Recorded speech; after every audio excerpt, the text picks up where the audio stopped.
পশ্চিমবঙ্গের একটা হাস্যকর পরিবেশ তৈরি করেছে এই সেকু মাকুর দল ও ডিম ভাত চোরেরা। বলছে ইসকন কেন হচ্ছে মিড ডে মিলের দায়িত্ব পাবে। আরে ভাই, আপনারা প্রশ্ন করার কে? এই সেকু মাকুদের সময় রক্তমাখা ভাত ছিল প্রিয় তাদের, তারা আজকে শেখাচ্ছে, বড় বড় জ্ঞান দিচ্ছে।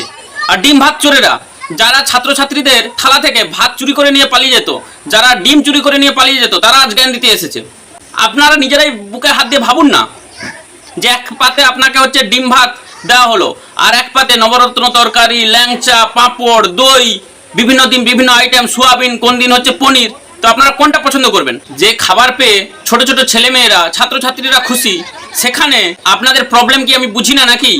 স্কুলের আশেপাশে তো আপনাদের দেখলাম থালাবাটি নিয়ে ঘুরতে।